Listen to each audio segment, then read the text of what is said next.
Good evening, ladies and gentlemen, boys and girls, and welcome back to Picks and Analysis here on a lovely Wednesday night, wherever you may be watching or looking from, or you never know. But it is good to be back again, and week one is set up to be a dandy. We've got LSU Clemson, Texas, Ohio State. I mean, we've got matchups after matchup, Bama, Florida State. I mean, so many great games, so many matchups that we can talk about tonight, and we're going to. Me and Jackson are going to pick these games, and we are going to give you our best The main analysis. course is finally here. Exactly. Good, good visual. But this is Sports Talk with Austin, of course, your hostess with the mostest. And of course, I could not do this with my good friend, my comrade, the person that makes it all go, my good buddy from the Jacksonian, Jackson Johnson. We made it, Jack. We're back. Guess who's back? Finally, it's 2025. Yeah. Let's go. Yes. We made it. College football's back. And as you could see, we we're totally different. We got new music, got new banners. We're gonna make we're making everything new this year. But you know what never changes, Jackson, and that's college football. It will be here for us, hopefully. No more of that 2020 nonsense. But it's back. And Jackson, let's not waste the people's time. Let's get right into it and let's get the ticketing talking. And Jackson, it starts tomorrow night, Thursday, August 28th. Tomorrow night, mark your calendars, 5:30 p.m. on ESPN or 4:30 Central. If you're on Jackson's time zone, Boise State, South Florida, in Raymond James Stadium. Jackson, what a matchup to kick off week one. Boise, South Florida. How you feeling? Oh, man. This is going to be interesting. Boise State and South Florida just like going at it. Like, holy Toledo. Mm-hmm. Like, South Florida was giving Bama a lot of trouble. I want to see how much trouble they're going to try to give Boise. But this is the start of Boise's last season in the Mountain West. Like, can you believe it? Mm-hmm. I know. That's the thing too, Jackson. It's surprising that next year they're going to be a Pac-12 member, or, which I mean, for Boise, I mean, like what I want to say about Boise is going from the Mountain West to the once glorious Pac-12. I don't know how much of an upgrade you want to consider that. I don't know, but what I do know, Jackson, is Boise has got a whole new team this year. No more Ashton Genty. And they were a playoff team from a year ago, and by many people's favorites to win the Mountain West in their last year. But Jackson, South Florida is a team who always gives teams troubles. I don't know why. Just like they did Alabama these last 2 years, they gave you all trouble in South Florida and in Bama. I know the score last year seems deceiving 42 to 10, but that was a heck of a ball game going into the fourth quarter until Bama finally was like, okay, enough of this nonsense. Let's fix it. So this is an interesting game to start out with. Boise, South Florida. I No Ashton Genty, obviously, who got drafted to the Raiders, which good luck to him. So that's a big part of Boise's offense gone. But Jackson, who do you think's going to win this game? Oh, I've got Boise State winning this one in tight fashion. It's going to be a 28-24 victory over South Florida. Okay, I'll go Boise State 34-21. I think they pull away late. Ohio at Rutgers.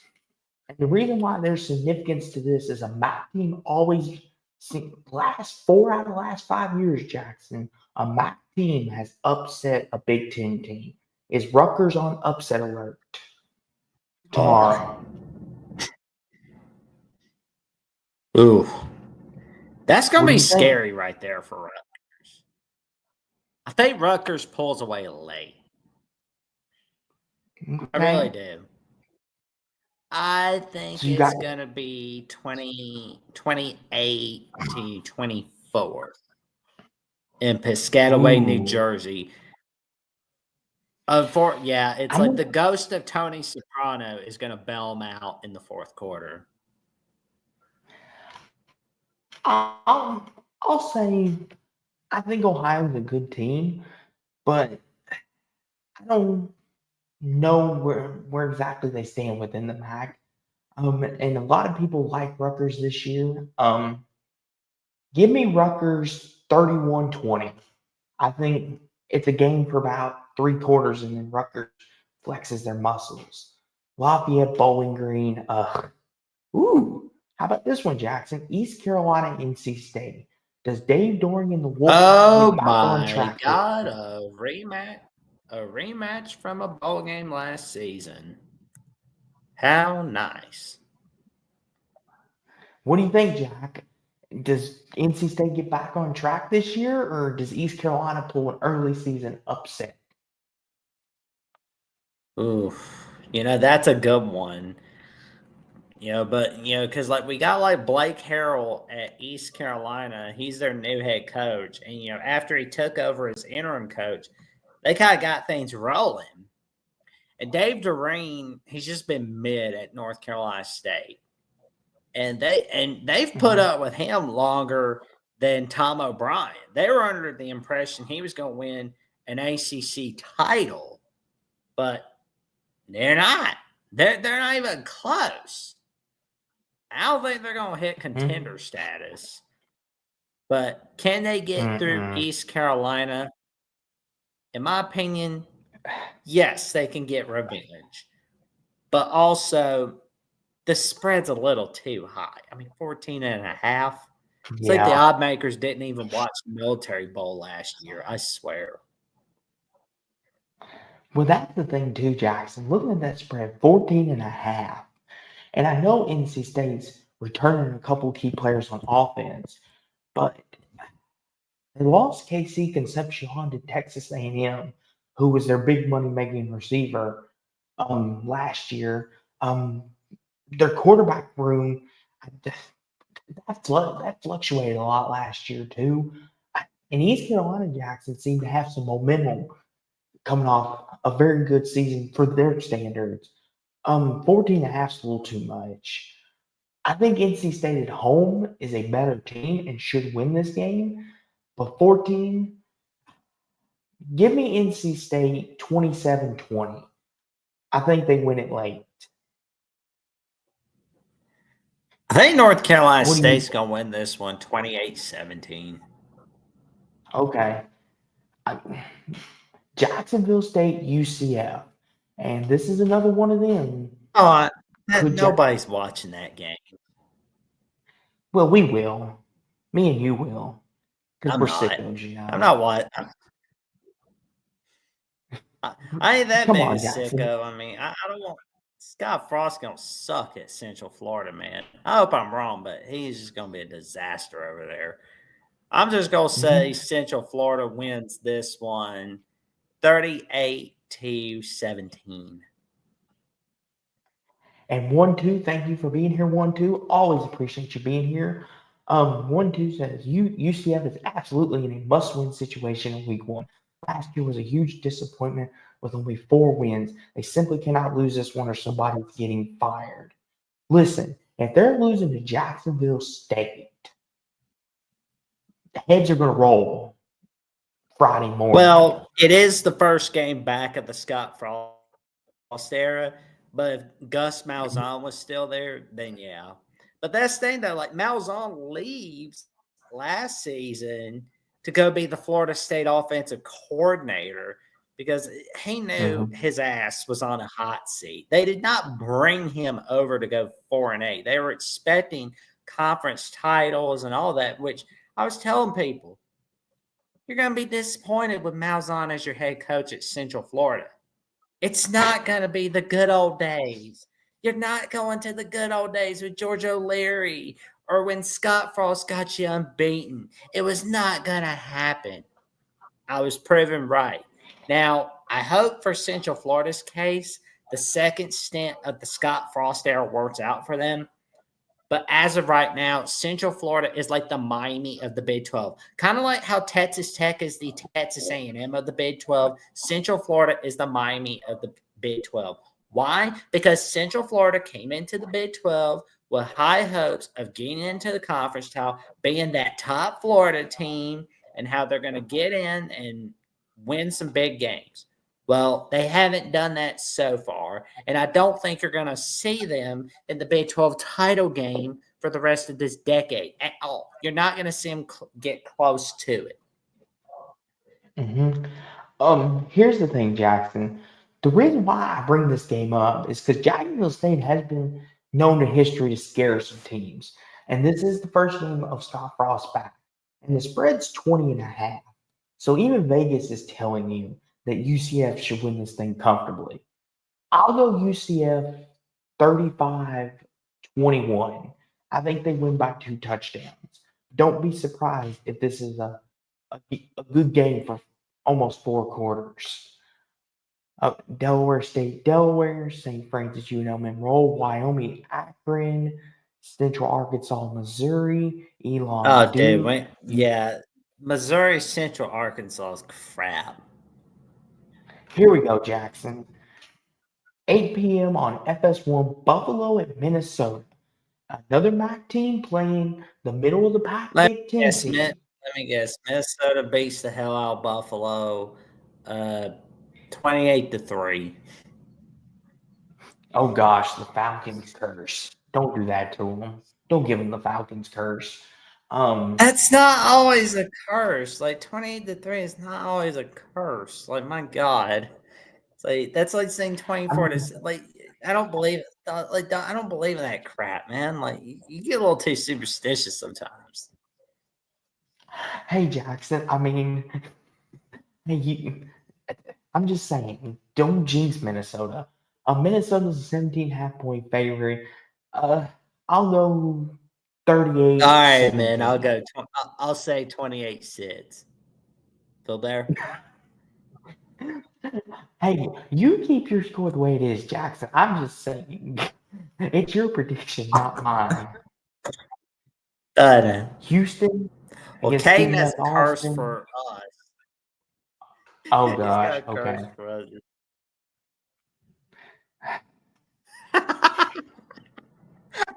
Okay. Well,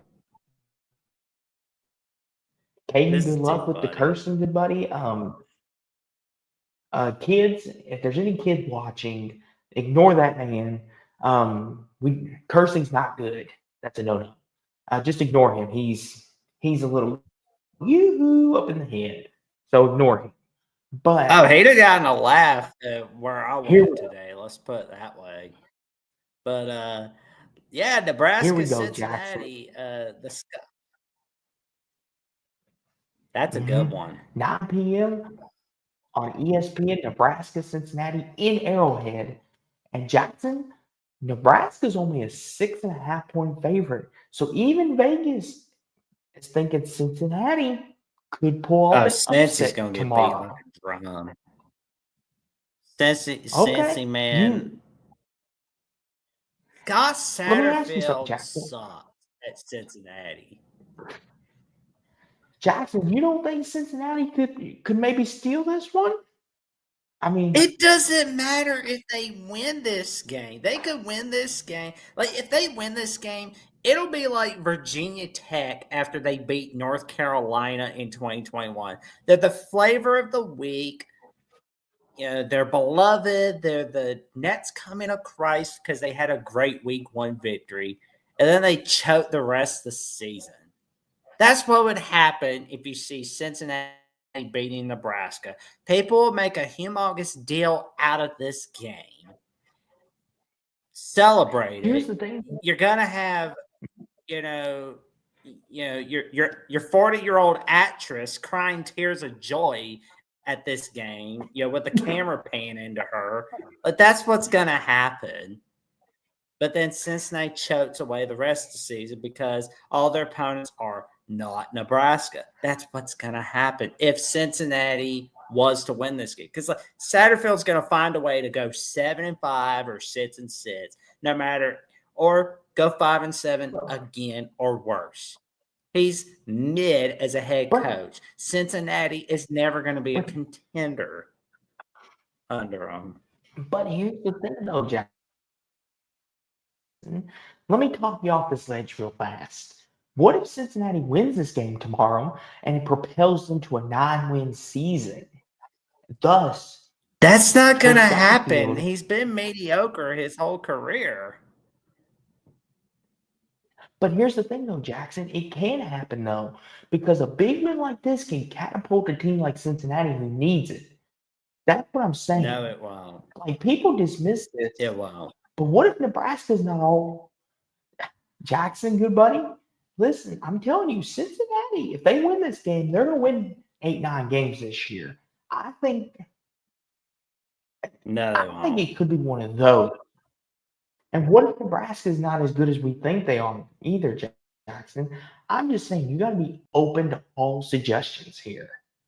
It's week 1, good buddy. Yeah, but with Satterfield, he's been mediocre his whole career. He was a disaster. He was a complete and total disaster at Louisville. Was always looking to leave. Left to the point where he went to Cincinnati. Hasn't gotten anything done and will never get anything done. He's never going to get Cincinnati to contender status. He's just not. Let's talk about USC LSU. USC had that big win over LSU last year. Did that propel them to greatness last year? No. Texas A&M 2014 over South Carolina. Oh, they had that huge win over South Carolina. Did that propel them to greatness? No. They choked the rest of the season. They had a great September, but always remember, and I'm not saying that's for everybody, but you're all right. Like a great week 1 victory can propel somebody to greatness. But looking at this Cincinnati team, I don't think a great victory in week 1 is going to propel them to greatness for the rest of the season. As I always say, don't throw the cart in before the horse. I just don't see Cincinnati doing great things. It's just not going to happen. And here's the thing, too, Jackson. I see where you're going with that. And we can bring up a lot of games. Texas A&M, after they beat Bama in 21. Remember the Bryce Young year when they beat them on the last-second field goal. A lot of people thought A&M was the favorite to win the SEC after that game. A lot of people thought, oh, here we go. They're finally going to make the run for it. Well, and then they blew it. A&M had 2 losses prior to that, but then afterwards they lost 2 more games. Exactly. But it goes both ways. Do I think? Here's the thing. I just don't know if I can buy the Nebraska. Because, listen, I like Matt Rule, but it's still Nebraska. I'm still a little frostbitten, so to speak, from this team. Nice play on word there. I want Nebraska to do good because it's good for the sport. I like Matt Rule. I think he got done dirty in Carolina with the NFL. I do. But it's just like, I don't know. I'll let you pick first, good buddy. What do you think?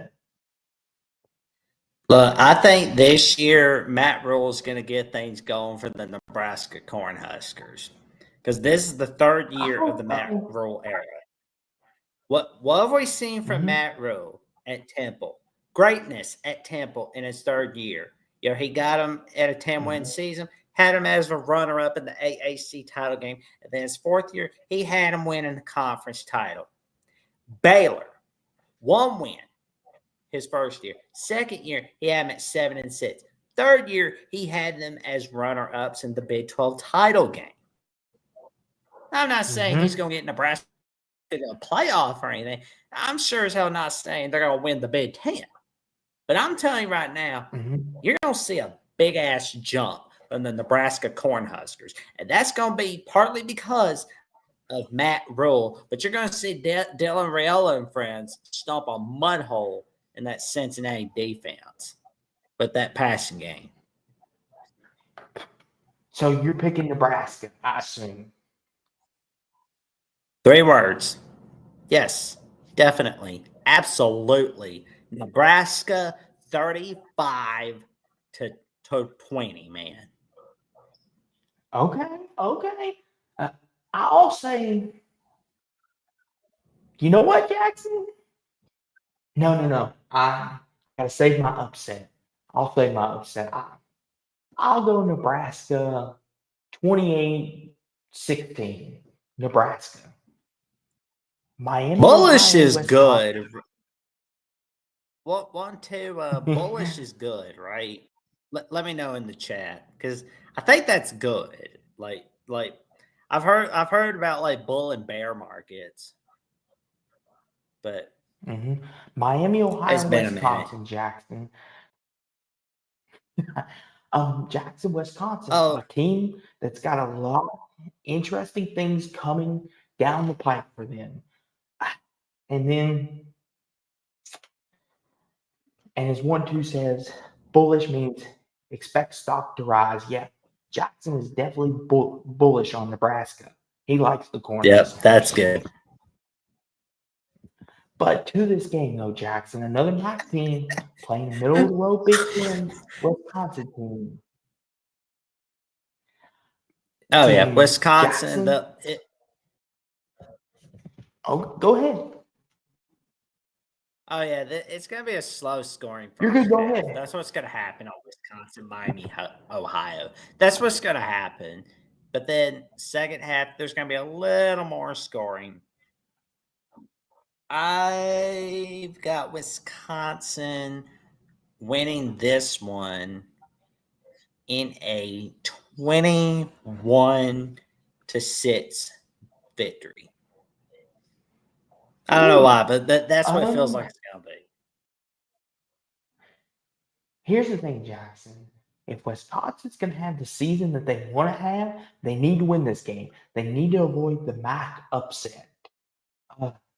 Because they got Bama in 2 weeks in week 3, and that'll be another gotta have it, like show me something game. So Wisconsin at home, I'll go 24-13 Wisconsin. I think they get it done. Stony Brook, San There he Diego. is. Then we're on to the Friday games. Western Michigan, Michigan State. Jackson, the second year in the Jonathan Smith era. Does Sparty avoid the upset? Oh yeah, Sparty wins 31-14. I'll go 34-20. I think we have a competitive game. Kennesaw State, Wake, App State, Charlotte, Wagner, Kansas. Here we go. Now we're getting into the meat of things. 8 p.m. Oh, on there we go. Fox. Auburn, Baylor. Yes, Auburn or Baylor in Waco, 8 p.m. on Fox. And Auburn is a 2.5-point favorite in Waco. Jackson, this is yours, good buddy. I know how much you love to pick on Auburn, so take it away.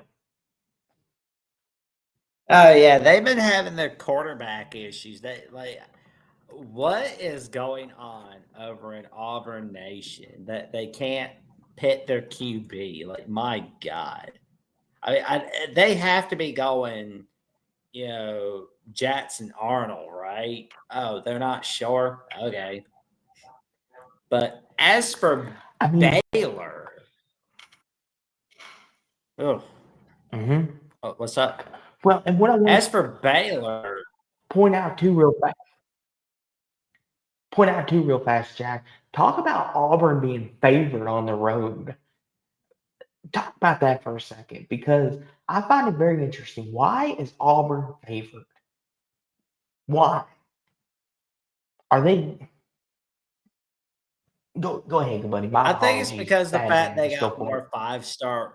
It's probably because they got more 5-star recruits than Baylor has, and because like Baylor got smacked by LSU in the Texas Bowl last year, I mean, like Baylor had a 2-4 start. Mm. Dave Aranda's on the verge of getting fired, but then they go 8-4 the rest of the way. They end it with a 6-game winning streak, but they lose to LSU. But honestly, this game for me, the winner of this one, I don't think the winner is going to be propelled to greater things, but the loser is not going to be is going to have better season either. Mm-hmm.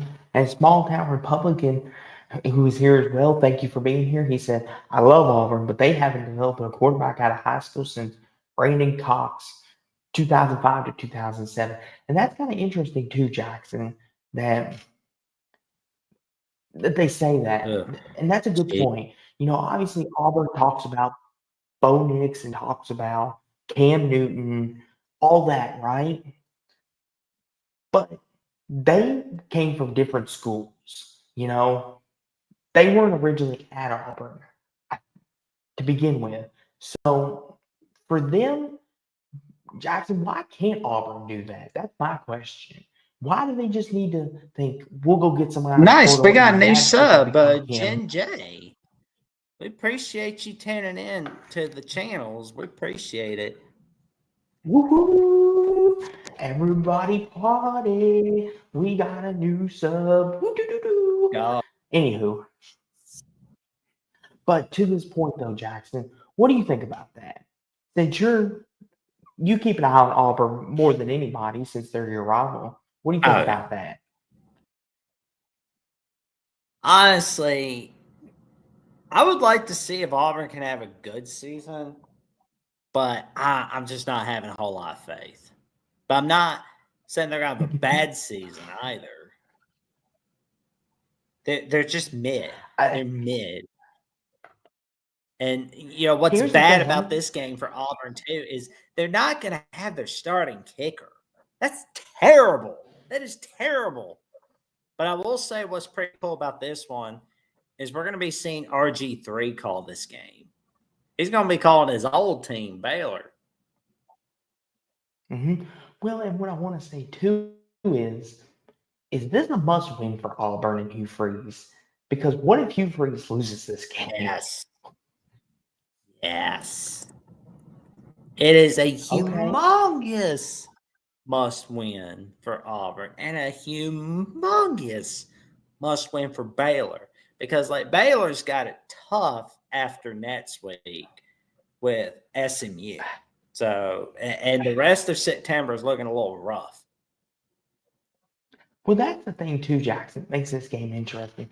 Both these teams need it to propel their season forward. Now, do you want to pick first? Do you want me to pick first? You go. You pick first, good buddy. You can have this one. Of course, you would say that. See what he does. See what he does. See, this is what you get with Jackson. He just leaves me out to dry. No, but in all seriousness, though, I asked for it. Can I trust Auburn to go on the road and win Friday? I don't really trust Baylor either. You know what, Jackson? Give me Baylor at home. I'll take the Bears at home. 24-21 Baylor. What do you think? Who'd you got winning again? Baylor 24-21. Okay. Well, who do you think, good buddy? I'm going to go with Auburn on this one reluctantly. Reluctantly. That's the key word of the night. It's going to be like a 24-21. Well, more like a 26-21 or 26-24 victory by Auburn. I mean, not having your starting kicker is going to suck. But I like this Nets game better. Georgia Tech, Colorado. That's going to be fun. Now, Brent Key and Georgia Tech are really going to get things rolling. Here's the headliner, Jackson. Auburn Baylor's a good game, but this is your headliner right here. Georgia Tech, Colorado, and I know in the past I've been a big Colorado supporter, and because of my family ties to them, but Caden Salters was named the starting quarterback back for Colorado over Julian Lewis, who was the guy that they recruited out of high school. This is a new look Colorado. No more Shador, no more Shiloh, no more Travis. Um, Colorado's offensive line is beefed up. They've lost a lot of their receiving weapons as well, Jackson. Colorado's kind of starting over, whereas Georgia Tech on the other opposite side of the field is bringing a lot of people back. Georgia Tech, Well, Jackson, and to some people, Colorado's got Caden Salter as their new starting quarterback. well, that's what I said, Jackson. And which is interesting because everyone thought Julian Lewis was going to win the job in camp, which is interesting. But Georgia Tech, on the other hand, Jackson, they brought a lot of people back. They brought, I think, 80% of their production back. I think like top 10 in college football. A lot of people think Georgia Tech might be the dark horse to win the ACC. And their schedule lines up perfectly. This is in Boulder, though. The Colorado crowd is back again, Jackson. And you can thank Coach Prime for that, too. You can tell him thank you for that. But this is going to be an interesting game. What do you think, Jackson? What's your take? Oh, it's going to be way better than Auburn Baylor, but knowing me, I'm flipping between both these games.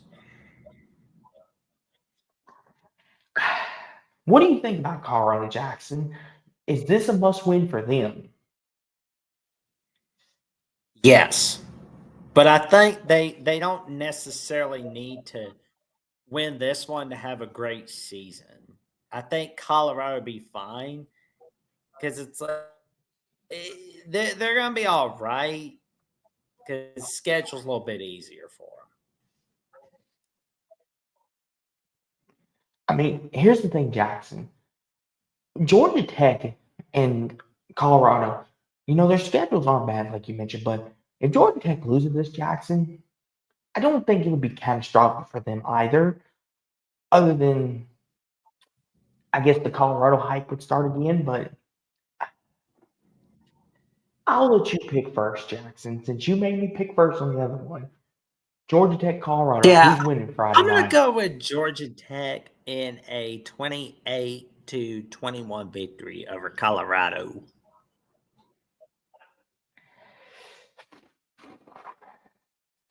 Colorado's defense, if it's improved as much as everyone's talking about, that has saying it could be a top 25 defense, like everyone thinks, um, I think this could be the Colorado defense could score some points off turnovers, but Georgia Tech, I like what they're doing. Unfortunately, 34-28 Georgia Tech wins in Boulder. 34-28 Georgia Tech in a high scoring shootout. And then the other Friday night games. And here we go, Jackson. Here's the headliner. Here's the Okay, main course. there we go. Big noon on Fox. Number one, Texas and Arch Manning versus number three, Ohio State, the reigning, defending, undisputed national champions of the world, the Ohio State Buckeyes. Jackson, take it away, good buddy.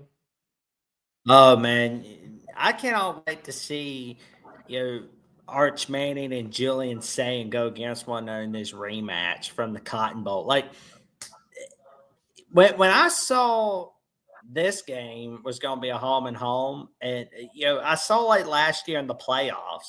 I thought I said here, well, in my natural habitat, the office, so to speak. And I told this man, Austin, I said, whoever wins this game is going to be very happy, but the loser is counting down to August 30th. Well, the Texas Longhorns, they're counting down to August 30th. And it's coming. It's coming for them. But the Ohio State Buckeyes, I mean, they lost some key guys, but they got Brian Hartline's their new OC, promoted him from within, which I will say, completely smart move. Love that move. And you got all those guys like Jeremiah Smith coming at you in their backyard. Like it's got to be rocking and rolling at the shoe. And what I will say to this too is, Jackson, a lot of people think Texas is going to punch Ohio State in the mouth, right? But here's the thing, Jackson. Ohio State's defense, yeah, they lost Jack Sawyer on the defense, but they returned quite a few guys. Caleb Downs, Sonny Styles, the two guys that were part of the championship team last year, they're back. Ohio State's defensive line, I think, returned 4 out of 5 of their starters. Ohio State's defense, Jackson, lost, I think, 1 or 2 guys from the team last year. The offense, they still have Jeremiah Smith Jackson, who I don't know if you know this, Jackson, but he's a bad man when he gets loose. Julian saying Jackson, he's the key to all this because Jackson, Ohio State has the talent, I think, go to toe to toe with Texas. If Julian saying can be Baker Mayfield, and I mean that in the best complimentary way, if he can be Baker Mayfield and not turn over the football, Ohio State has a really good chance to win this game. They got a good chance anyway. But if he's like Baker Mayfield, Joe Flacco type quarterback, just manage the ball, get your playmakers and stars involved,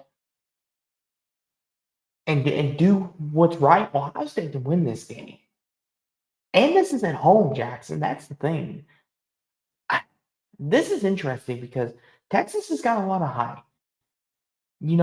Arch Manning, a lot of people are saying he's going to be the next thing, the next great Manning. He's going to win 3 or 4 Super Bowls. He's going to this, that, and the other. He's going to lead Texas to a national champion. And he hasn't even played really a competitive team, so to speak. I mean, listen, no offense to Mississippi State, but you're like I'm sorry for what you're going through, but you're not competition. But I will say this though. We got a couple people weighing in. 1-2 says Texas is going to punch Ohio State in the mouth. And he says 37-10 Texas. Okay, that's a little extreme. That's a little extreme. Dave I don't think says anybody's punching anybody in the mouth. It's going to be more like a close game. Dave here has Ohio State winning 27-20 by a touchdown. Here's the thing, Jackson. We're going to find out a lot about Arch on Saturday. We're going to find out a lot about Sane. That's what it comes down to, in my opinion. Who wins the quarterback battle? And that's ultimately who's going to win the game, in my opinion. Because both defenses, I think, are going to be great. Both receiving cores and O-lines are going to be great. Jackson, I'll let you pick first.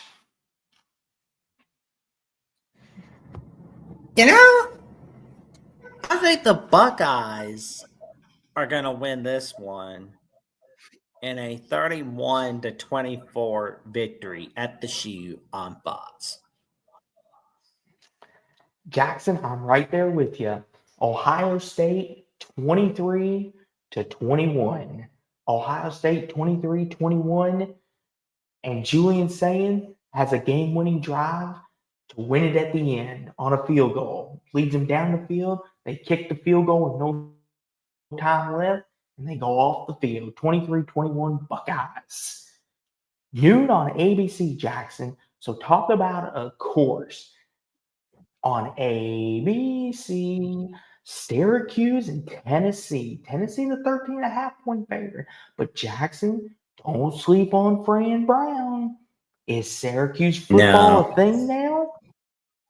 Take it away, good buddy. I know you love Fran Brown. Fran Brown's got him going. I mean, he was able to get Calvin Russell to come over to Syracuse. That's a win right there. I love Fran Brown as well, Dave. I mean, he is making magic all over the place. I mean, I would not be surprised if he can get Syracuse an ACC title when he's there.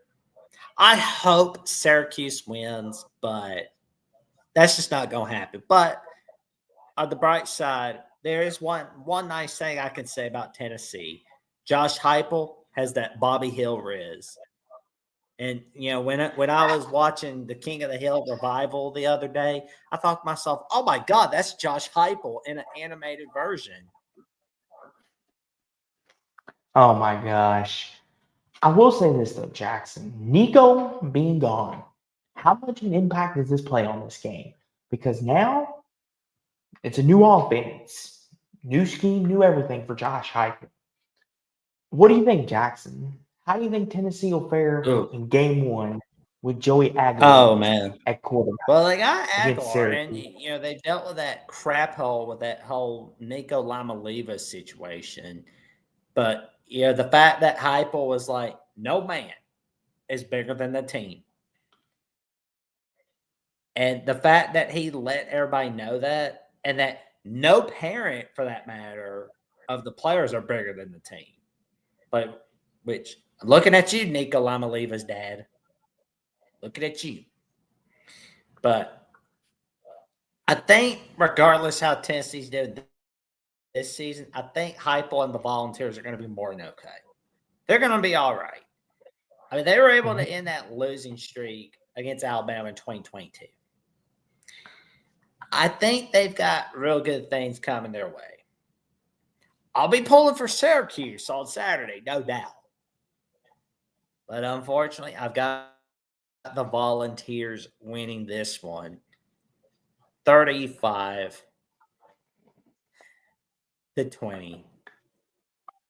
Yeah. I didn't sound too happy picking a winner on this one. And here's the thing, too, Jackson. Syracuse is replacing a lot of their production from last year. A lot. So they got a new team as well. I think, Jackson, this is going to be one of the more fun new window games. Like, obviously, Texas, Ohio State, your headline. But Syracuse, Tennessee, I think is going to be really, really good. I think Tennessee wins, but it's a squeaker. I'm going to say 20-17, Tennessee wins. And I think this is going to be an ugly, ugly first game. Mississippi State Mississippi State Southern Miss. Does Southern Miss upset the Bulldogs, Jackson?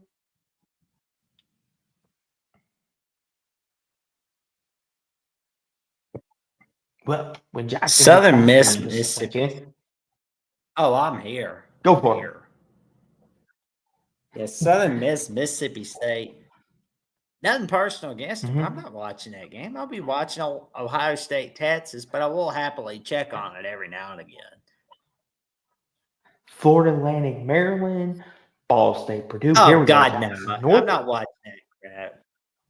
Okay, that's good. Northwestern, Tulane, noon on ESPNU. Oh, Tulane will Tulane beat their eyes out.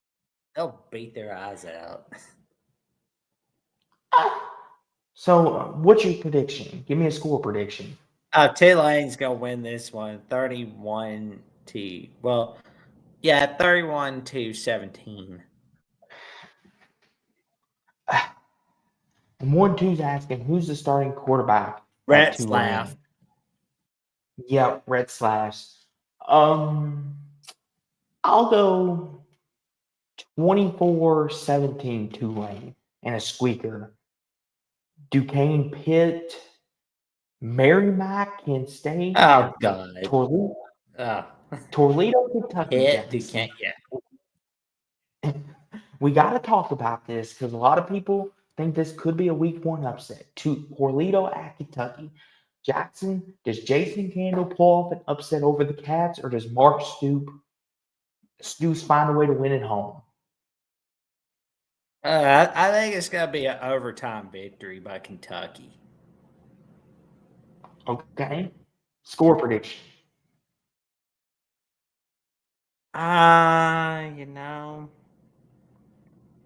36-34 Kentucky. Double overtime. Jackson, you're going to give every Kentucky fan a heart attack Saturday if that's the case. I'll say 31-21 Cats. I think they pull away late. Okay. Old Dominion, Indiana. EKU, Louisville. I'll go 42-17 Cards. Nevada, Penn State, Marshall, Georgia. Here we go. Now we're talking 3:30 on ABC. Alabama, Florida State, and Tallahassee. Bama, 13.5 point favorite.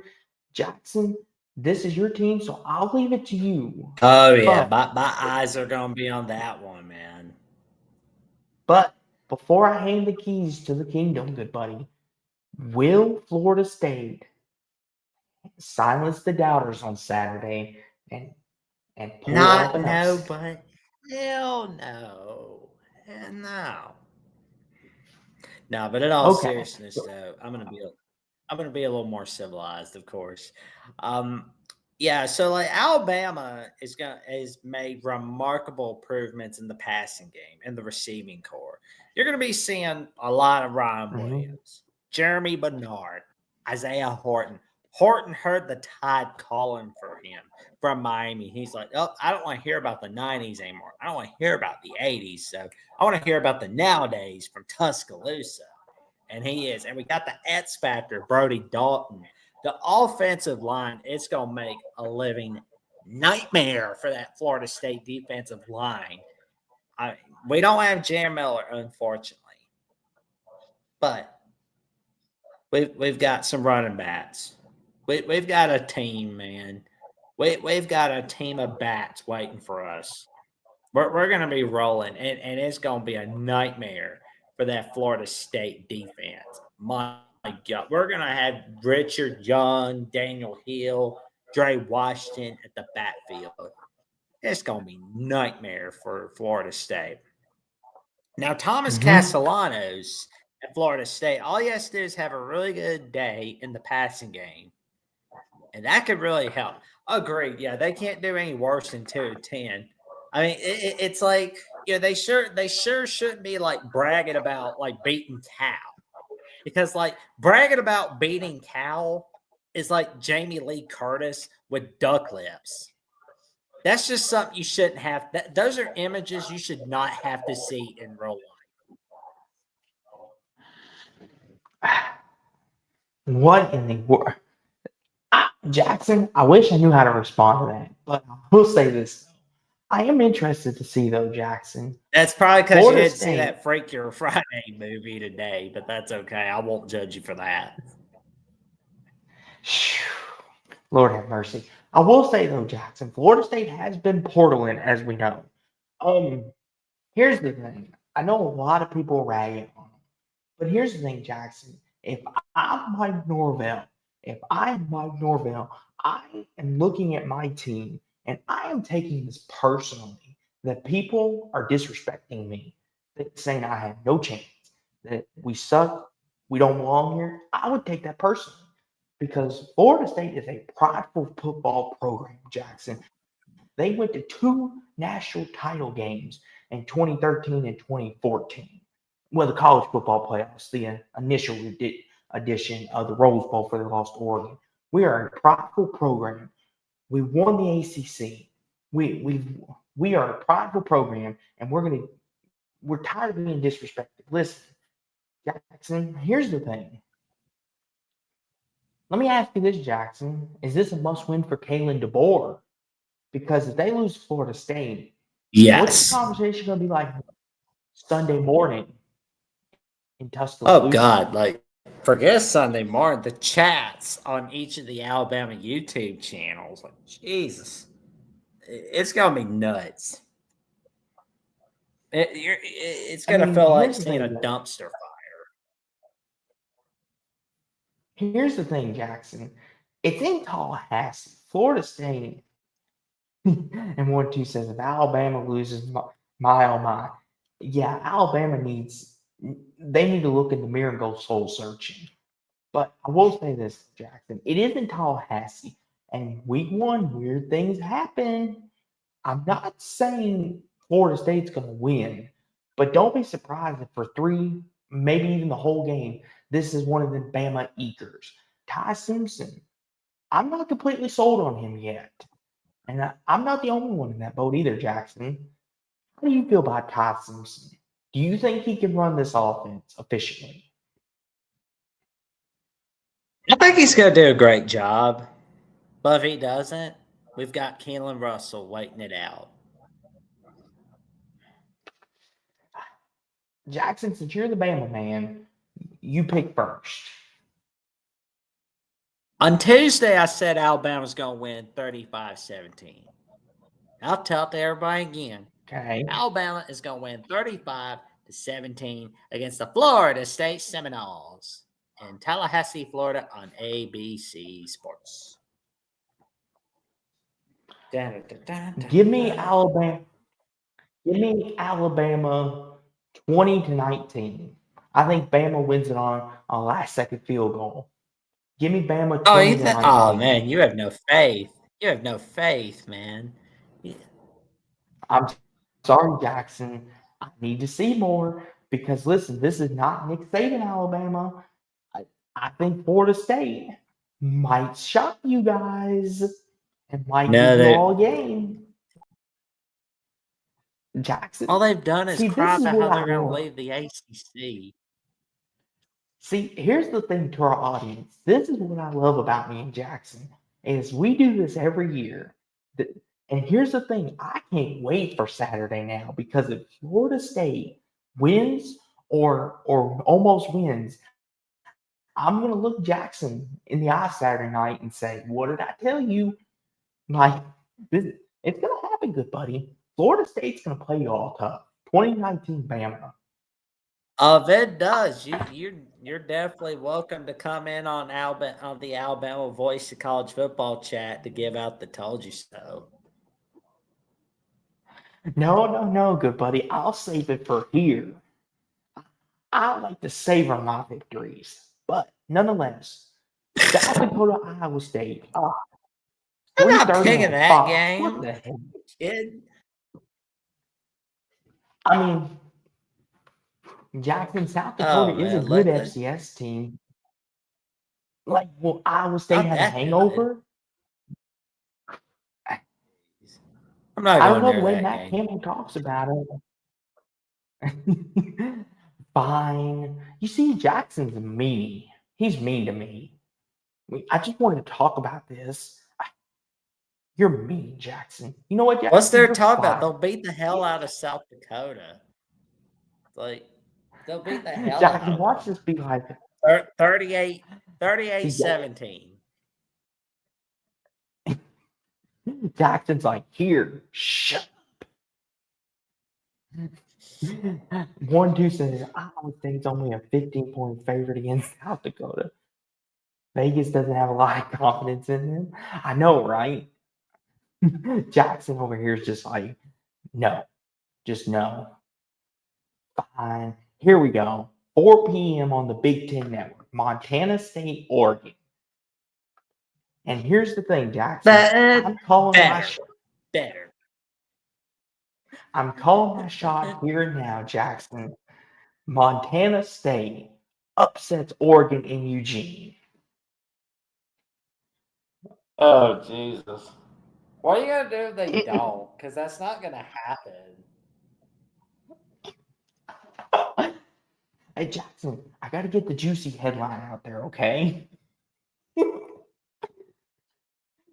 Are you going to be like paint your nails green or something if they don't upset Oregon? Like, I mean, like, what are you going to do? What's your plan? What? Why would there be something?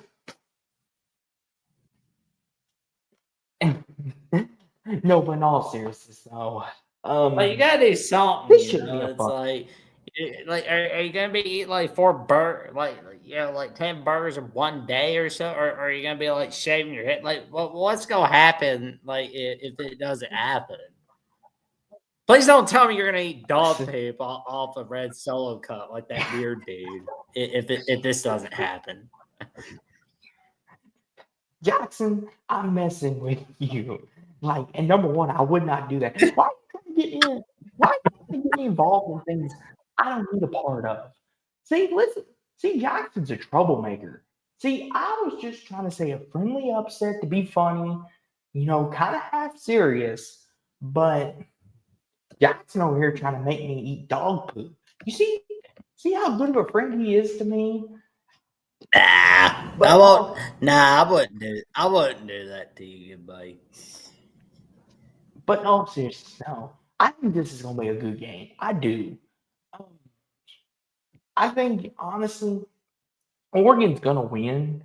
Like I was joking about picking the upset. Oregon's gonna win, but Montana did upset Washington a couple years before DeBoer got there, or it was DeBoer's first year, I think, when they went to. No, it was the year before when they went 2-10.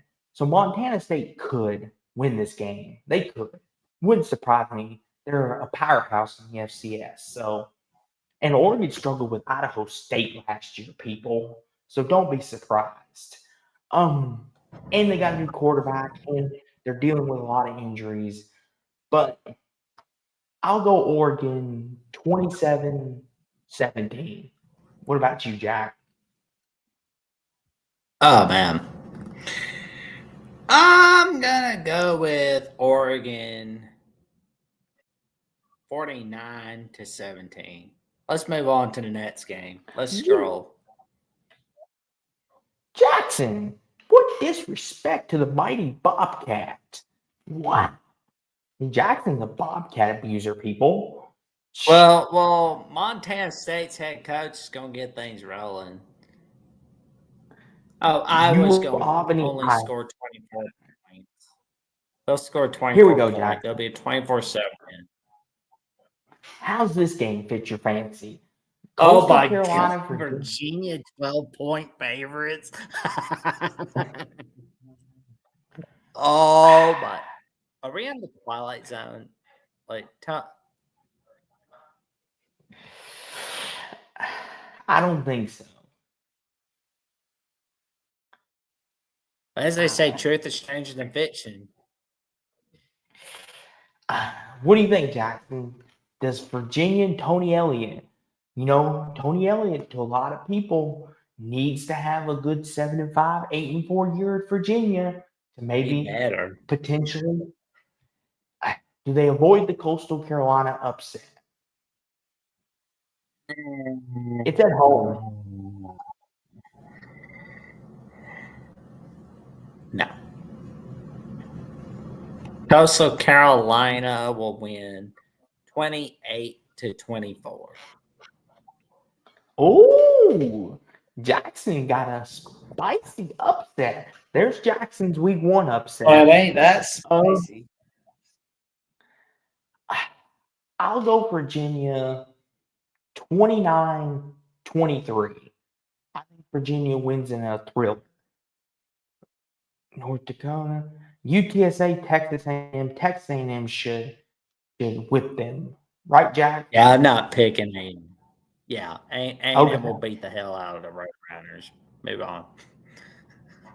I'm moving, Jackson. No need to be bossy. Here we go. Here's the moment. No need to be Okay, that's bossy. a good one. See, yeah. See, Jackson's like being married, people. He bosses you around and takes your credit card. No, but in all seriousness, though, here we go. 7:30 on ABC. LSU, Clemson, the number 9 team versus the number 4 team in the battle of the Death Valleys, baby. And Brian Kelly Jackson, this here is as must win as it gets for Brian Kelly, LSU. And like 1-2 said here, LSU must win.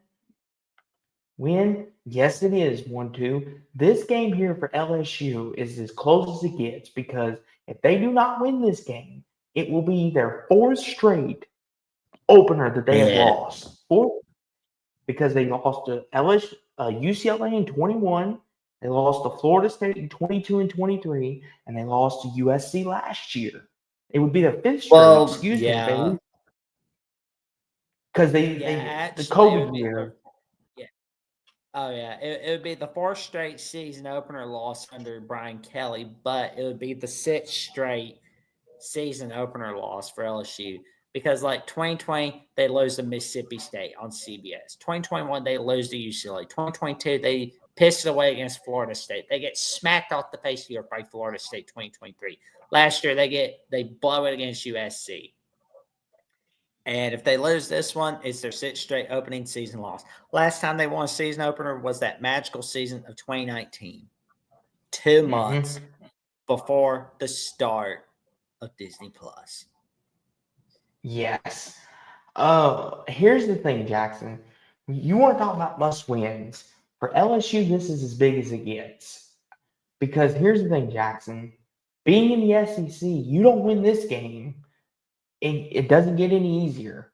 And a lot of people, Jackson, think LSU could win the national championship. And that's not me. Like, I've seen people say that. A lot of people predicted Clemson could as well.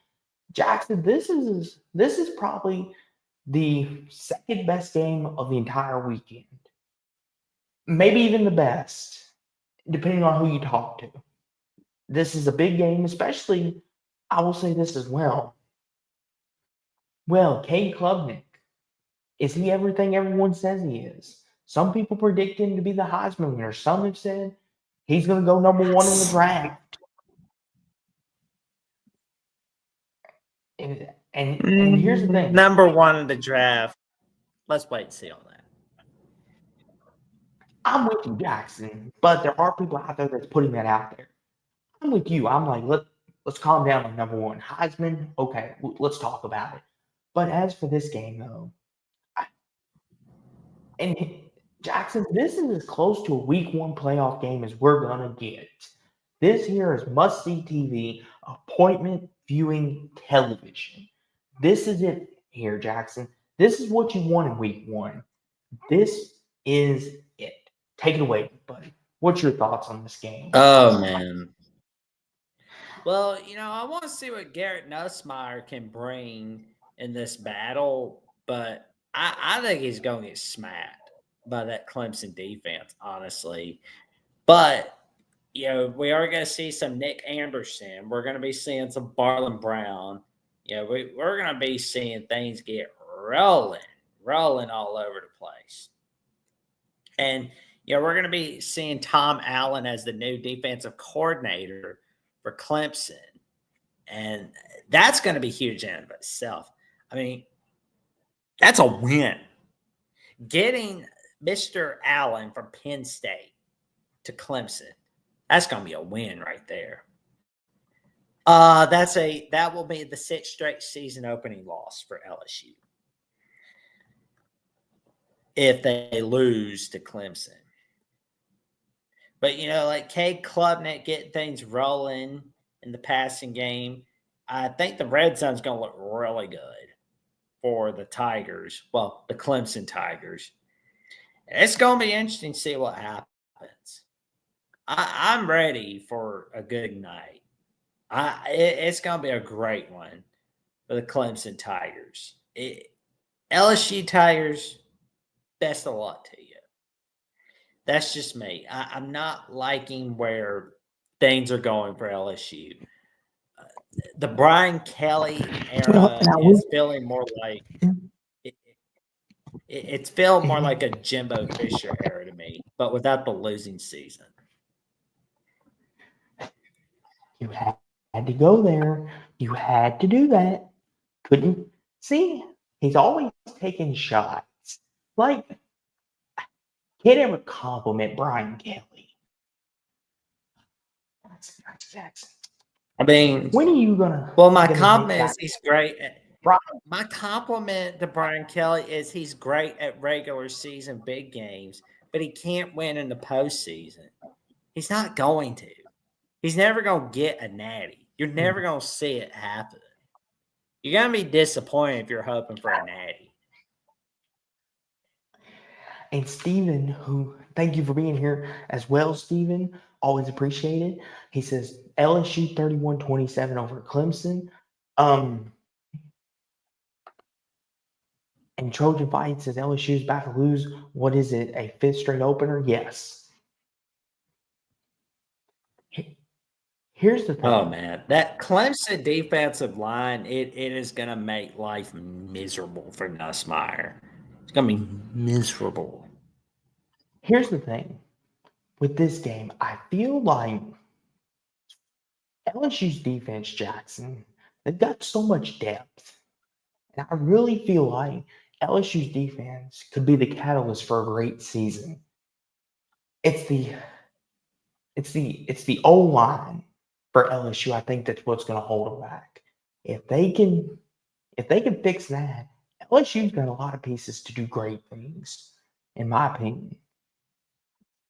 But it's very very questionable.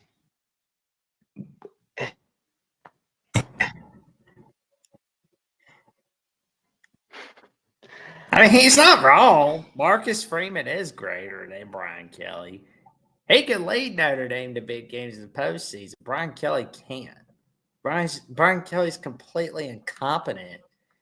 Bert says he can't stand both Clemson or LSU. He's not going to be watching that game. I mean, that makes sense because he's going to be watching Michigan, New Mexico. Oh God, like the chat's going nuts. We love the chat, man. We love you guys. You're what made this show great. Mhm. And this is the truest comment of them all, Oh yeah, Jackson. like pounding on the table. Yeah, I could see that. He'll have his little hissy fit, or he'll try to sound like a valley girl or something. Like he'll probably see if he could do that hand signal like this. Well, he'll be like, off to Cali, girlfriend, and then like some teenagers gonna see that and they're gonna go, okay, girls, we gotta come up with a new signal. Some weird old man took our thing. Here's the thing, Jackson, and as Steven says, the beauty of college football is anything can happen. And that is true. Anything can happen. Well, yeah, agreed. Do you want me? Do you want me to pick first? Do you I'll want me to tell you, pick I'll first? Or do go you want to go first. first? I'll go first. Go I'm for it. gonna go with I'm gonna go with Clemson 35-24 in this one.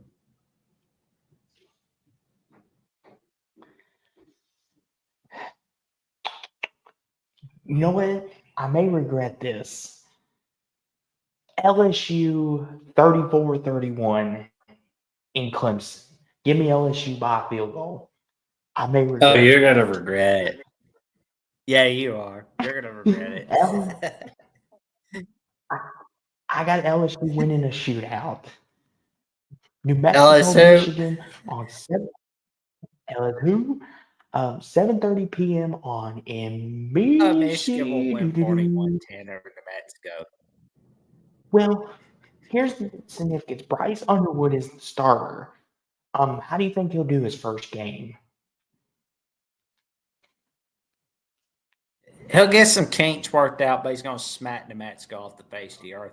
I just want to see what Bryce Underwood will do next week against Oklahoma. That's what I'm more interested in. I mean, New Mexico's going to get the crap beaten out of them. That's a good I point. just can't wait to see like the five. I just can't wait to see like the 5-hour post game show, the Michigan post game show, Michigan at the Voice of College Football. That's going to be fun. Tell you this, I'll probably call into that after I get done tuning in to LSU Clemson and a little bit before final whistle. So probably give a little visit to John Does and Michigan T, see how they're doing. does Michigan cover the spread? No, that's why I said 41-10. Ooh. I'll say 38-17. All right, here we go. Texas Oh yeah, Tech. they're not covering the spread. You don't have faith in it either. Oh, Missouri Georgia State, State, I think, can USC. beat the spread. Oh yeah. Okay, what do you think, Jackson? Georgia State always gives SEC teams a lot of trouble, but I think Ole Miss is going to win this one. 42-17, and no, Ole Miss will not beat the spread, in my opinion.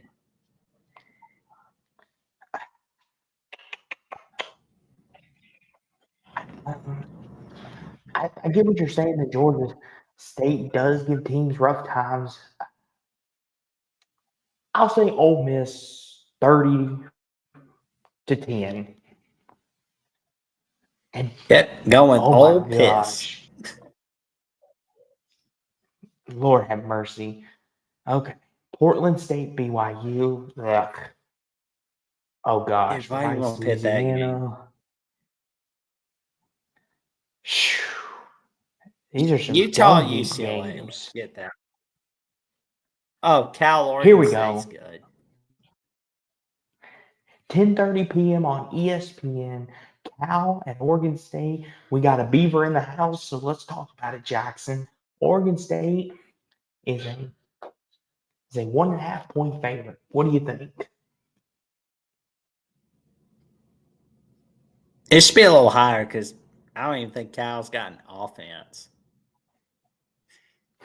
I mean, all their guys are leaving Berkeley. I mean, why would you want to tie yourself to that hellhole? So it's like, nope, I'm going to Oklahoma. Nope, I'm going to go elsewhere. Anywhere but Berkeley, Cal. I'm not going that place. So I don't blame a lot of their running backs. I mean, like the Justin Wilcox era, disaster, complete disaster for Cal. Here's the thing, Jack. I mean, like the winner of this game, it should be winner of this game is in the ACC for a year. Winner of this game, you're in the ACC for a year. Your ass is going to get dumped down to the watered down pack.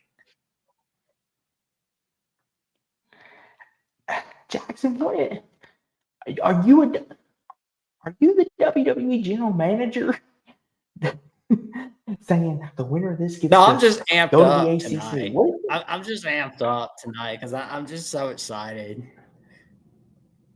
And I mean, I got a few naps in today, so it's like, so I had some energy reboosted. Oh gosh, Dave, don't put that out there. Ooh, how about this? Stevens got Cal 27-24 over Oregon State. What do you think about that? I know Cal lost Jaden Knox. They lost Mendoza. Wilcox is in a lot of trouble. But Oregon State, Jackson. They should be. Like, Oregon State and Jackson, how much better of a state are they in currently? Oregon State's going to beat the living crap out of them. They're going to beat the living crap out of them, man. Like, it's going to be it's just going to feel like a butt whooping on late night. It's like 38.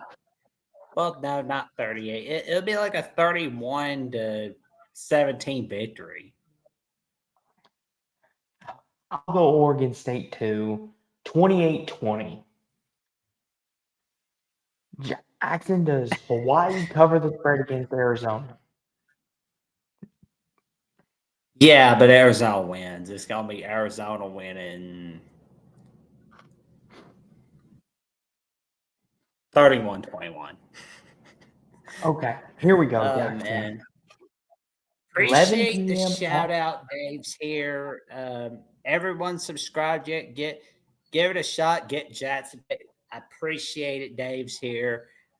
With your guys' help, I'm now close to 300.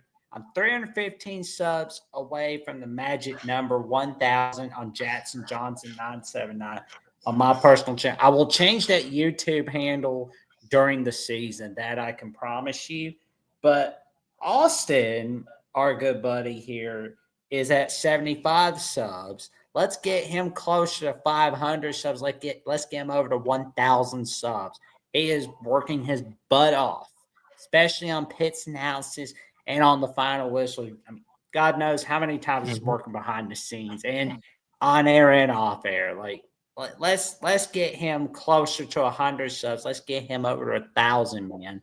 Tell your friends, your family, and cashers post about the magic we're making all right here on our channels. Tune in for more.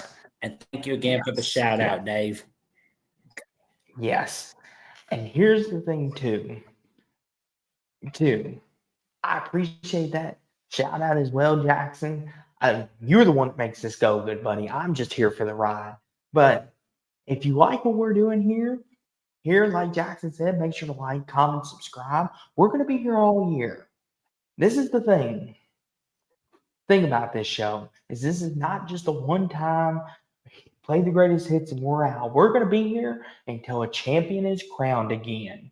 So get used to seeing our beautiful faces. You're going to be seeing a lot more of me and Jackson. Heck, you're going to see us triple this week. You're seeing us tonight. You're going to see us Saturday night. And you're going to see us Monday after TCU, North Carolina for Labor Day weekend. So just packing in, bring some lunch, bring some crackers, bring some sandwiches, bring water, soda, whatever you drink, and just sit in front of the computer and watch it. And enjoy college football too. That's mandatory. Get the girlfriend, Um, get the boyfriend in here to check us out. See what magic we're exactly. cooking. All right here. Yes. But Jackson, let's finish these last few games up because we've only got a few left. Utah, UCLA, 11 p.m. on Fox. The Pac-12 after dark, Jackson, is not dead. It is still alive and it's living. But the question is, though, Jackson, UCLA, they went out, they swung, they got Nico. Is Nico going to back all that yippity yap up? Oh, they're And can regretting the Nico edition already. I mean, UCLA is sitting there thinking they're going to be where they were in the Red Sanders era in the 1950s. Like, no, it's just not happening. It's just not happening. You're not going to see it. You're not seeing it. Good here's days the are thing, not too. coming for UCLA because you got those dumbass board of regents there. They're screwing things up for the university. I mean, those people had screw loose. They sat on their ass way too long with Chip Kelly. You think they're going to do good things for the football program? No, they're not going to. That's not going to happen. You're not going to see good things happen for UCLA. They're going to continue to be disastrous. I mean, they may get to a bowl game, sure. But the dog that's barking is a green. He's a green. UCLA sucks. UCLA sucks. But Utah, I like where they're going.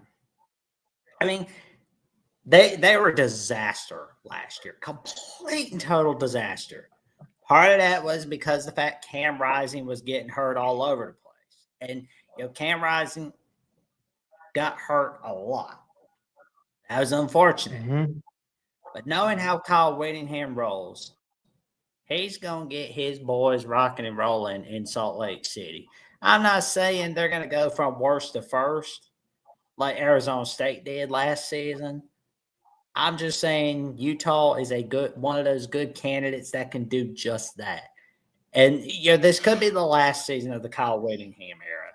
No, Cam Rising's gone. He's all gone. Mm-hmm. He I think retired. he's like trying his hand at real estate or something. Mm-hmm. Here's the thing with this, Jackson. This is an important game for both teams. Obviously, both teams need this win. And here's the thing, Jackson. Does UCLA even have a fan base outside of basketball? Is that stadium even going to be in blue? Is it just going to be all Utah red They don't even Saturday? have a home stadium, Austin. They don't even have a home stadium. They don't even have an on-campus stadium. Like, no, it's like no. It's like I wish them What a a lot of disgrace. luck. I actually want to see UCLA do well, but it's just I don't see good things happening. I think things are 1-2 just going to says continue to be disastrous as they are. 1-2 says Utah has no QB. How can they win with no QB? Here's the thing. Thing 1-2. They have Zach Wilson's younger brother, who he showed strides of being really good. He's still young. I think Well, they he's the got starting quarterback. Devin Dampier. They got Hmm. Devin Dampier as the new QB for Utah. So Zach Wilson's brother is not the okay. That's interesting. Um, That's the thing. Utah's defense is going to be great, but is it going to be great enough to stop a new UCLA offense? You want to pick first, Jackson? You want me to Yes, pick this one first? definitely. Absolutely. Utah is going to win this one 31 to 14. I'll go Utah 17-13 in an ugly, ugly game. And Dave figured it out, Jackson. Austin is that guy at Harbor Freight who pressures you to sign up for coupons. Jackson looks like the guy on home waiting to talk to Paul. I don't know. Well, UCLA ain't played nobody, Paul. Listen, Dave's here. I don't know whether I should take that as a compliment or not, but I appreciate it, I guess. I don't know, Jackson. Is that a good thing? Oh my gosh. Always need a good laugh. You guys give it to Colorado. us. We appreciate it. I mean, we appreciate it, but Colorado State, Washington. Does Washington cover the spread of 21.5? Yeah, Washington's going to win 35-14 against Colorado State. No, they don't cover the spread. I'll go 31-16. Now on Sunday, we've got a doubleheader for you at 3 p.m. on ESPN. Virginia Tech at number 13, South Carolina in the Aflac kickoff game. We've got a doubleheader in the Georgia Dome in Mercedes-Benz Stadium. South Carolina is a touchdown favorite. Jackson, can Brent Fry get Virginia Tech off to a winning start and beat a top 15 team in South Carolina? Or is Shane Beamer the fraud? Is Shane Beamer the fraud that we need to worry about? Well, here's gonna be a good storyline. Here's gonna be a good one. So Frank Beamer obviously coached at Virginia Tech. Shane Beamer went to school at Virginia Tech, and he's at South Carolina. Now you got Frank Beamer watching his former school that he coached, Virginia Tech, but he's gonna be what? But you also got his son Shane Beamer at South Carolina. This is going to be like the only time you see Frank Beamer pulling against Virginia Tech, because it's going to be like, hey, my son's coaching against you guys. I'm going with my son. And that's going to be a very awesome storyline right there. But Brent Pry really has to have a good season, like you said, because if he doesn't, then he's in trouble. I think Virginia Tech is having some bad days ahead of him. But South Carolina, I think they can really get it done. I think it's a 31-20 victory over Virginia Tech. Jackson, I want to believe in South Carolina. I want to believe in them. You don't sound like you do. I do. I want to believe in them. I want to believe they're as good as people are saying they are. But there's something about Virginia Tech, Jackson. They're drawing me to them. Am I going to regret this? Oh. You know what? South Carolina, 26-20. I think they win by a touchdown. And Stephen Cherry's not a fan of neutral site games. Here's the thing. I won't speak for Jackson, but I love neutral site games. And here's why. Yeah. Here's why. Look, for people that oppose neutral site games, I love it for the simple fact of both fan bases can be there. And no one has home field advantage. That's the cool thing about it. Like South Carolina and Virginia Tech are going to have fans on both sides of the field. And it's going to be cool too, in seeing that two different fan bases in one stadium. I think that's cool. Like, I love neutral site games. It's cool to see all the orange and gold or red or whoever it is, but in this case, the black and Stevenson's play a home and home. Then I understand that, but neutral sites are good because what if, Steven? Here's the thing.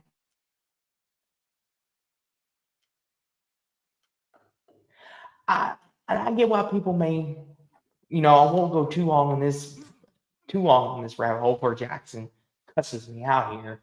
Um, Here's the thing. I get it. People don't like it, especially, they see that as college. It's not a good thing.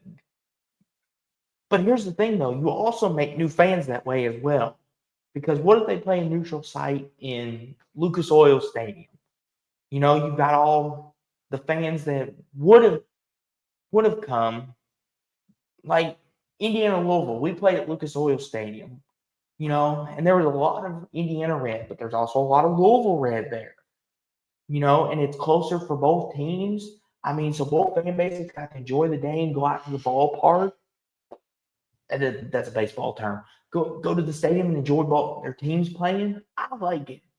What do you think, Jackson? Do you think they should get rid of neutral site games? I'm all right with neutral site games, honestly. But I also like the home and home games. Like I just wish we could have like Lambeau Field be the annual neutral site game. Because I mean, like the Midwest got to have some too, and the West Coast got to have some too.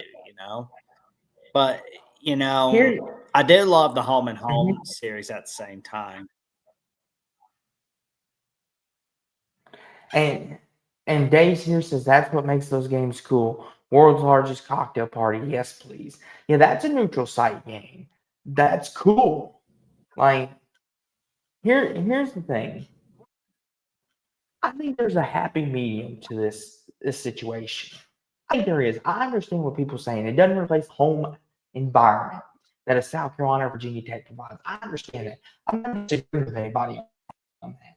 But I do think there's value in a neutral site game where both teams value and learn from it. I mean, not learn Yeah. from it, get to enjoy themselves. And here's the thing, too, Jackson. Just kind of like if it gets to a point where people don't want to do neutral site games, just make the national title game the neutral site game, like they always have. And then all the playoff games can be at home and away if that's what they choose. I personally like the Rose Bowl. I like the Sugar Bowl. I like all those games because you get to see the fan bases come together. Half the side of this stadium will be Penn State blue, and the other half will be Oregon green, and it's cool. And Steven says, "Bingo, Austin," and that's the thing too. I I wish there was a happy medium. I understand people's points about it takes away the college atmosphere. Yes, see now that's the bad thing, Dave's here. That's the one thing I do not like about neutral sites. That Georgia gets to play in Atlanta. That's not a neutral site. That's just basically home field advantage. That needs to stop. That needs to go away. If Georgia's going to play in a neutral site, they need to play in like SoFi against USC or or something like that. And no, or like if they decide to do Ohio State, Georgia, I'm going to use this series as an example and make Ohio State go to Atlanta, then yeah, I'm with you all on that. Let's get rid of that. Or Georgia, meet halfway, like halfway between Ohio and Georgia. Let's go play in whatever's halfway. And Dave here says Jerry World kickoff games. Screw that. Hey, AT&T Stadium is beautiful, beautiful. Like just as long as Texas doesn't play there, any of the Texas teams were cool. But to the next game, though, we went down a rabbit hole. Notre Dame, Miami. Oh, there we go. Catholics versus Convicts 2025 edition. The rivalry. Notre Dame, Jackson, coming off a national championship berth last year. Miami had a shot at the ACC title, but blew it. And now with Carson Beck in town, Jackson, this is a compelling story. You got a whole new Notre Dame team. You got a new quarterback in Miami. In Miami. What a compelling story we've got for you. What do you think, Jackson? This is your rivalry. Oh yeah, let's go. What You know, do you think of this I game? want to see what Miami can bring in this one. I mean, like it says they're number 10. Mhm. They should be lower than that because like they got to do a little more to earn that height. Notre Dame, I think should be a little higher than 6, but you know what? I'm okay with that. Mhm. But this is going to be a great one at Hard Rock Stadium, Miami Gardens, Florida. I want to see what the Carson Beck era can bring for the Canes. Notre Dame, Mhm. they're coming back gunning for blood after losing the Natty. They want to repeat what they created in South Bend. Mhm. Well, and the thing too, I'll say about this game too is Jackson is Notre Dame. CJ Carr is the starting quarterback. Don't know a lot about the guy, but I do think this is a good chance for him to prove. Both these teams got a lot of proof in this game, especially Carson Beck Jackson after the rough year that he had at Georgia. Even though they won the SEC, he's coming off the elbow injury that he suffered. How healed up is that? How good is his throwing motion? We're about ready to find out because Notre Dame's defense is going to be one of the best, I think, in the country this year, like they normally always are. The thing that concerns me with Notre Dame is their quarterback situation. Their offense, we know they're going to run the ball and they're going to beat you down. Here's another storyline, Jackson. Al Golden is gone. He went to Cincinnati to be the Bengals defensive coordinator. So how Oh would that yeah, affect Notre Dame? they'll be all right. I mean, how will it affect their scheme though, Jackson? They've got the talent. It's just how will it affect the scheme. That's what I want to see in this game. And Mario Cristobal, in my opinion, you know, he needs to win a big game. And this is a big game to win.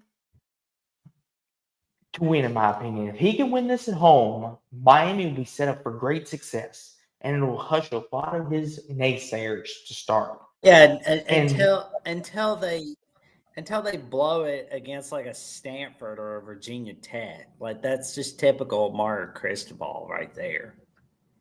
mhm. And Steven says Miami is due 38-24 over the Irish. Miami is due to win a big game like this. And Notre Dame has been known in big moments, in big opportunities to show the world that they're not a fluke and they come up short. This is one of them, Jackson. Like 1-2 said, this is a coin flip. You can literally flip a coin and pick it. Even Vegas is telling you Notre Dame at 2.5, and they're the road team. Even Vegas is unsure on this game. I I don't know, Jackson. I'm kind of torn. What do you think, Jackson? Where are you leaning on Notre Dame, Oh, Miami? Notre Dame's gonna win this one. Notre Dame is gonna win 28-20 on Sunday night. Sean McDonough's gonna get excited calling this game. You know, Jackson,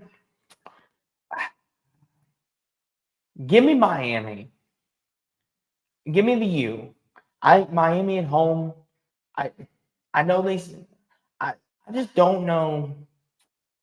I just don't know about Notre Dame's defensive scheme with Al Golden being gone to Cincinnati. That's what's concerning me. And the quarterback, CJ Carr. Carson Beck, we know what he is. If he can not turn the ball over and get protection, he's pretty darn good. And like Trojan Fight said in the chat, if Miami sells out to stop the run, they've got a really good chance to win this game. I'm going Miami. Going Miami at home, 31-23. Give me the Canes to win by 8. 31-23. Give me Miami. And then finally, to cap off the night, 8 p.m. on ESPN, Monday, September 1st, Labor Day, TCU versus North Carolina. And this, Jackson, has the headlines for one reason and one reason only. The great Bill Belichick, maybe the greatest coach of all time, is coming out of retirement, semi-retirement, to bring the Tar Heels back to glory where they belong. Jackson, what do you think? Until an NFL job opens up. Well, Jackson, that aside, can Bill Belichick bring North Carolina football back to prestigiousness like Mac Brown was doing? He'll have them watching, but he's not going to give them an ACC title. I mean, it's like you don't want to get overhyped on it. Here's the thing, Jackson. North Carolina, they will have a defense, though. That's the thing with Bill Belichick. If nothing else, they're going to have a good to great defense under Belichick. TCU is a 3.5 point favorite on the road, which is surprising. A lot of people are underestimating Carolina, Jackson, but Bill Belichick back at the helm, Jackson, it's hard to bet against the old dog. And here's the thing: a lot of people in the chat are saying TCU by double digits. Here's the thing, Jackson.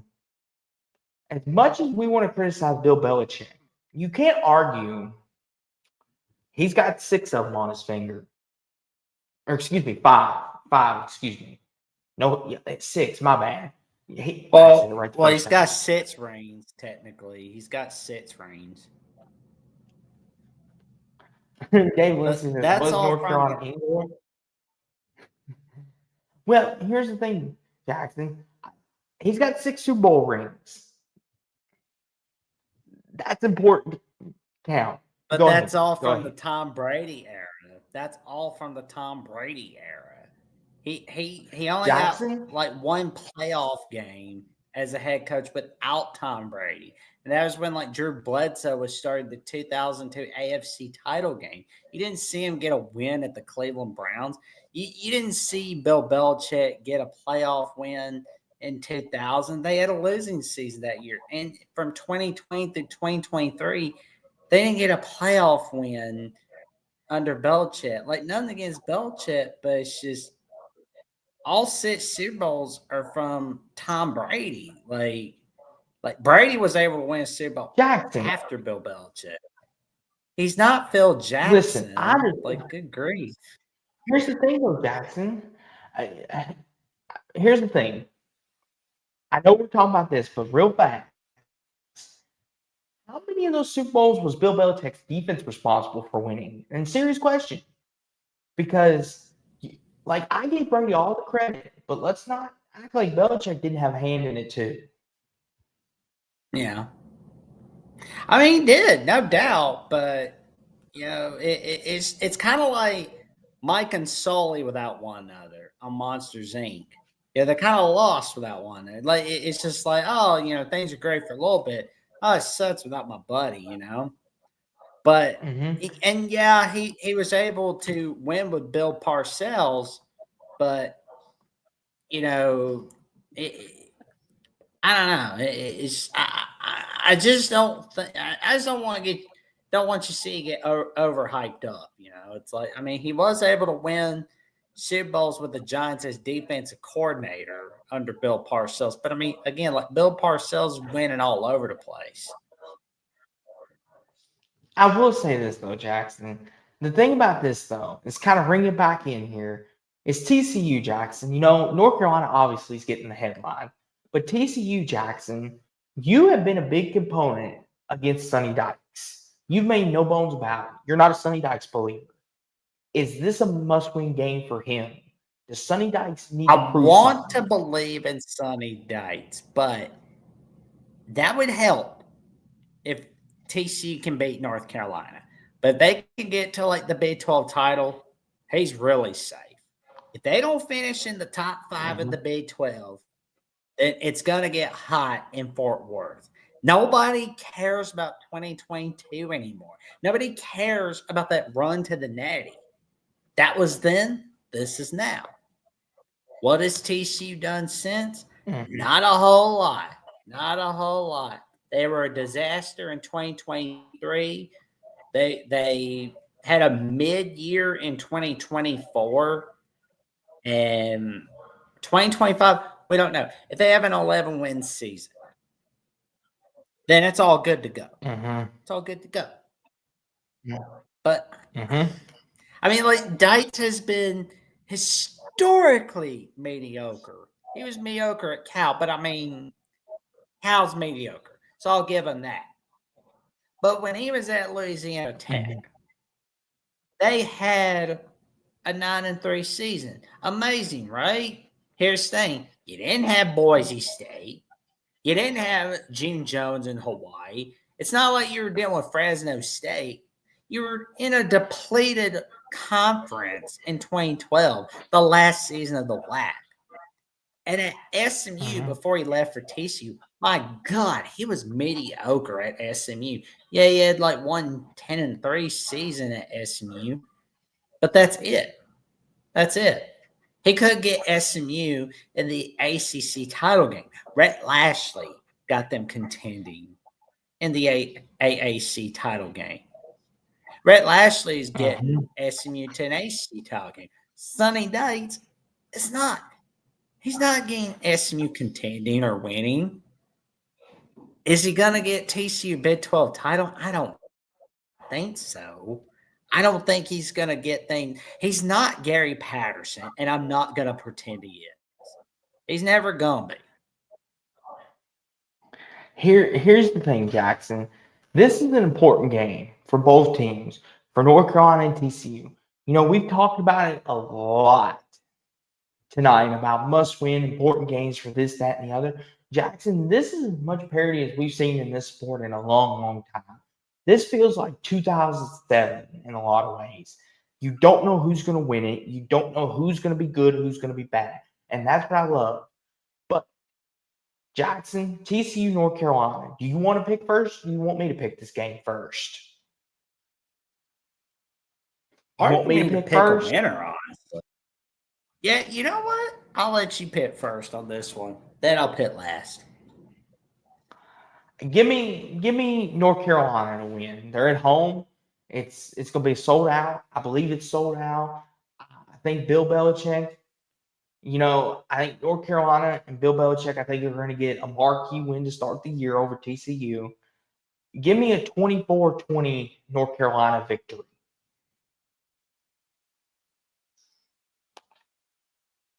What do you think, good buddy? You going against your biggest? I'm going to go with North Carolina on this one. I mean, it's basically going to be a 31-28 victory for the Tar Heels. And with that, Jackson, that completes picks and analysis week 1 and 1-2. Great segue. I'm glad you asked. See, Jackson, 1-2 is a great segue. He said, when are you guys going to review this weekend's game? Well, normally we do it a little bit. We start with the Bama channel, but you know what? We'll do it this way this week.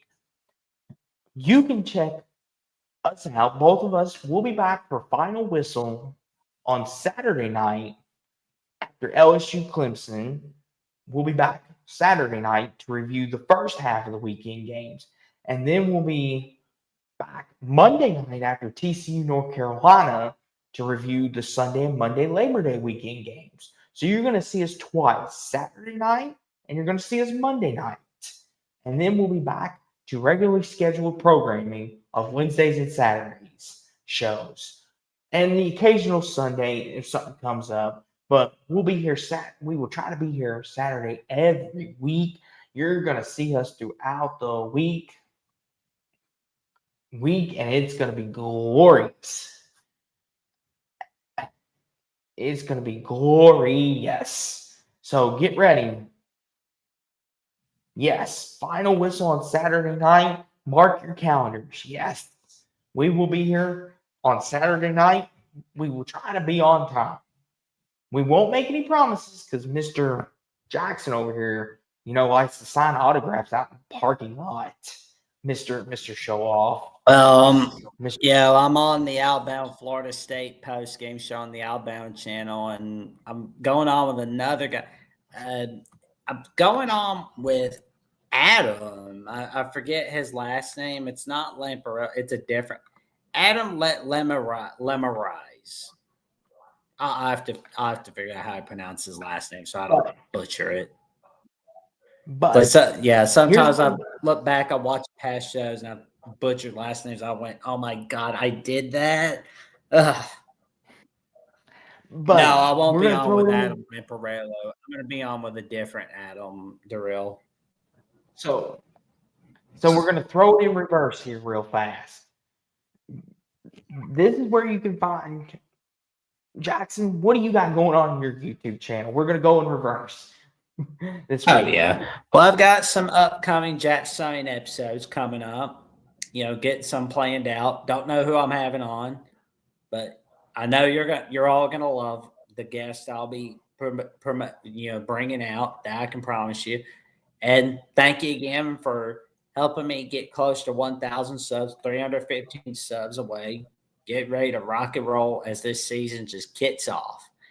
And for more updates on what I've got going on here or on Alabama with the Voice College Football, check me out on Jacksonville CFB on @/Twitter and on Instagram and threads at JacksonJohnson543908.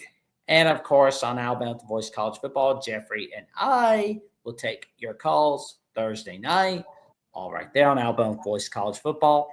But as you like, comment, subscribe to, and click on notification bells at Alabama with the Voice College Football, you'll know that there will be some new schedule updates. We will let you know about what that schedule is looking like. So tune in. And of course, you can check me out on Jackson Johnson 97 Blue Sky Social at Blue Sky. And of course, let's get to where Austin's got some magic cooking. Where the skies are blue, my favorite quote. Of course, you can find me here on the Fourth Talk with Austin 2002 and on my Twitter handle as well.